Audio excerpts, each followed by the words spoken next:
After leaving the upstairs room, Jesus and his apostles go out to the Garden of Gethsemane. They have come here many times before. Jesus now tells them to keep awake and to pray. Then he goes a little distance away and gets face down on the ground to pray. Later, Jesus comes back to where his apostles are. What do you think they are doing? They are asleep. 3 times Jesus tells them they should keep awake, but each time he returns, he finds them sleeping.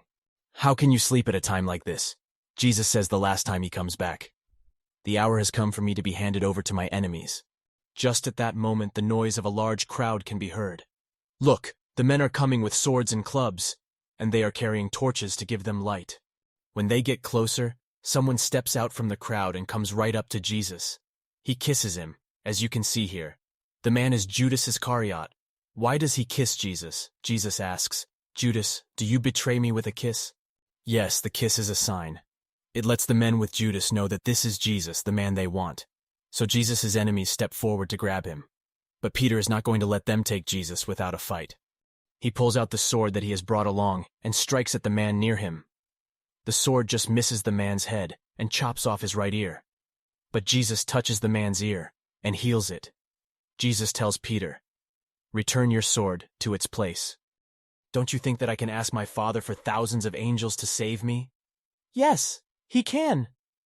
But Jesus doesn't ask God to send any angels because he knows that the time has come for his enemies to take him. So he lets them lead him away. Let's see what happens to Jesus now, 14. Look at the terrible thing that is happening. Jesus is being killed.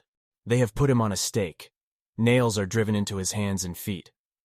Why would anybody want to do this to Jesus? It is because some persons hate Jesus. Do you know who they are? One of them is the wicked angel, Satan the devil.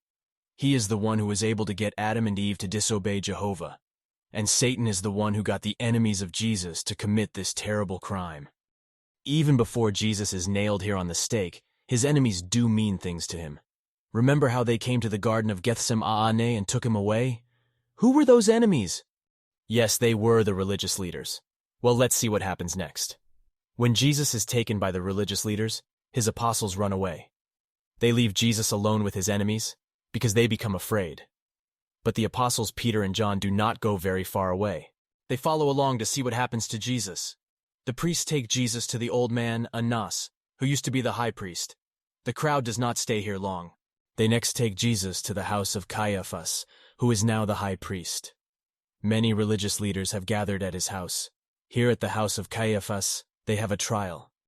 People are brought in to tell lies about Jesus. The religious leaders all say Jesus should be put to death.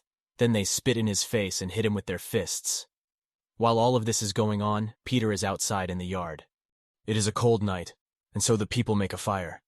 While they are warming themselves around the fire, a servant girl looks at Peter and says, "This man also was with Jesus." "No, I wasn't," Peter answers.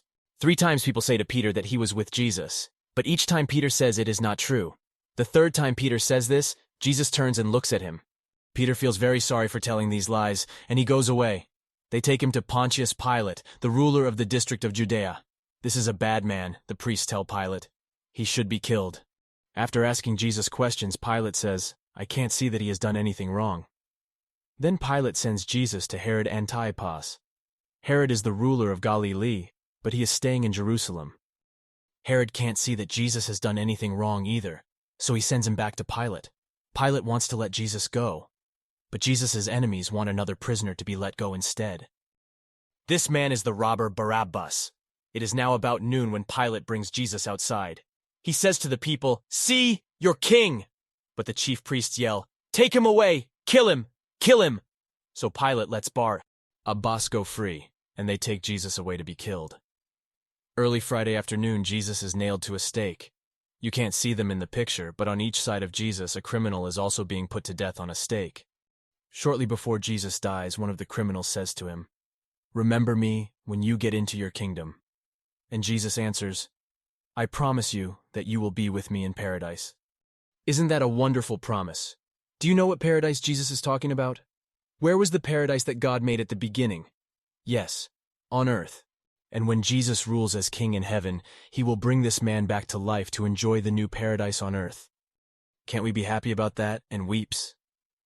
As the sun starts to come up on Friday morning, the priests take Jesus to their big meeting place, the Sanhedrin